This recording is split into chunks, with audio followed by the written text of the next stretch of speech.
in what's being touted as a serious competition for online chat platform Twitter. Blue Sky seems to be gaining in popularity after a seemingly slow start. Certainly, there seem to be a lot of changes that are needed to kind of align the user familiarity that one has on Twitter on Blue Sky.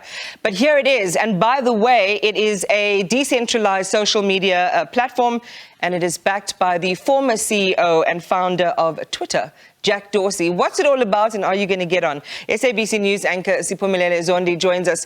Siphumelele, good evening to you and welcome. So interesting to see whether the uptake on Blue Sky is more about opposition and resistance to a musky Twitter, or whether it is because it can be a genuine alternative platform that doesn't have the kind of blue tick subscription that you must have if you're on Twitter.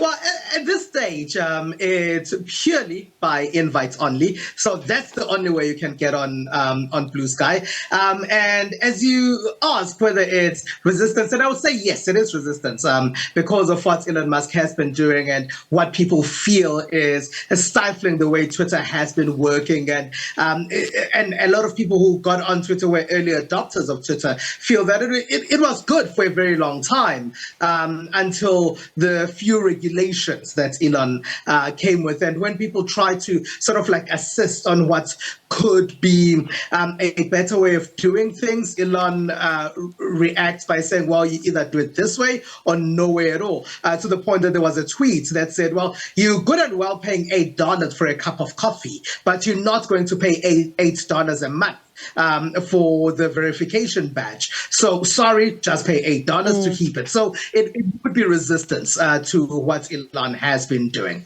Siphumelele, there was such a charm, and without giving away my age, I was there in the early days of Twitter. And one of the charms were, you know, the limited letters. You had to really pack in everything that you wanted to say in a very small quantity of words. And then later on, you could do things like upload, any media that you wanted. These are some of the serious sort of foundational limitations that you have on Blue Skies, given that, as you say, it's invitation only, and we saw a surge in invitation, so their numbers went up quite quickly, I think, after their first day or so, is the limited functionality. How popular do you think it's going to be among people who are used to having full function like they do on other platforms, Twitter especially?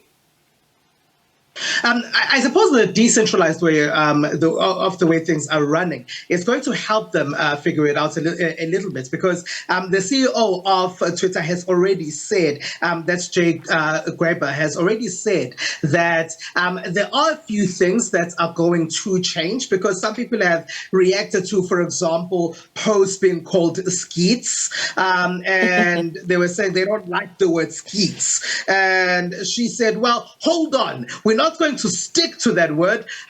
Is the older word scoots? Is that better maybe? Should there be another word? On Twitter it's called tweets. And I suppose people got comfortable with saying tweets. And so the fact that it's in beta testing phase means that a lot of things are still going to change. You can't upload video yet.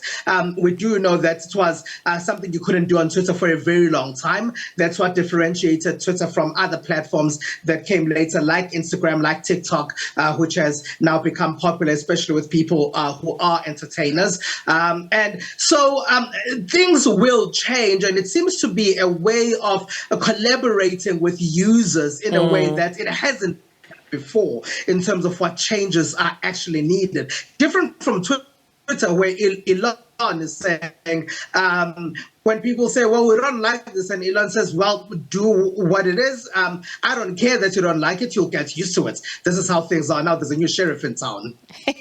Speaking of a new sheriff in town, let's talk about the treasury, right, of how Blue Sky managed to get some of its bank. And there's an interesting backstory that goes all the way back to Twitter. Oh, totally. There was a collaboration. You may say it was incubated at Twitter, if you will. The thing is, there was an agreement that it was going to be taken on even after Elon had bought it. Then Elon bought it and decided to drop it. Jack Dorsey was actually one of the founders. Jack Dorsey is the former CEO of Twitter who supported the purchase of Twitter by Elon Musk. He was one of the founders of Blue Sky, and he's one of the endorsers of Blue Sky right now.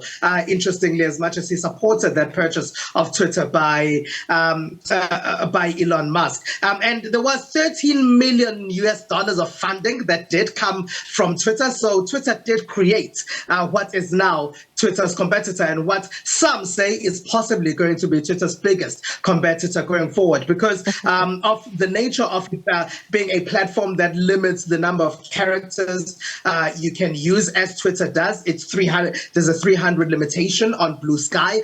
You still can't upload video on Blue Sky, as you couldn't on Twitter in the beginning. You can't upload GIFs on Blue Sky, as you couldn't on Twitter in the beginning. So it's sort of like Twitter in the early stages, maybe with a few changes. And yes, the inception is at Twitter. Yeah, and, Twitter gave rise to this slide into my DM culture. You can't DM on Blue Sky right now as well. You talked about it not being you talked about it being a competitor to Twitter, but not necessarily. And the question then would be, do we see it in a year or two with the kind of, community collaboration that's happening in terms of innovating it much quicker than Twitter did? Could it be the death knell for Twitter at some point? Even before the last couple of days, people were already raising concern about what they were saying changes they don't like at Twitter. For example, a lot of people have complained about the toxicity that they were saying has sort of like come into Twitter in the conversations that are happening. And we do know that at first, even before Elon bought Twitter, there were a few regulation conversations that were happening in terms of what could be done about that toxicity. Then there have been a few issues in the last couple of months when Twitter has been done quite a lot in the last couple of months. And then what then happened last week, for example, with people being told to pay $8 for the verification badge. And because people are uncomfortable with the changes that have been happening, and also the new owner of Twitter having had a few criticism, especially of some media platforms, and saying, when they say, well, do something with misinformation, and he would respond by saying, well, some news organizations that are known to be credible have misinformation there too. So that's made news organizations uncomfortable, as it was a platform that they used more than any other social media platform up until now. So yes, you might see a lot of people migrating slowly to the new Blue Sky. In like a second, how are we going to get on? Who's supposed to invite us? Well, people that are on there are supposed to invite you, and it seems like the uptake is mostly in the United States of America. But maybe if you stay put, eventually it will come to you, and eventually you will get on. So pass it on, especially if you're in the blockchain community. Thank you so much, Siphumelele Zondi, for just sharing with us this new upstart, a new kid on the block, Blue Sky, talking to us about Blue Sky's emergence on the scene and how things are likely to change when it comes to Twitter.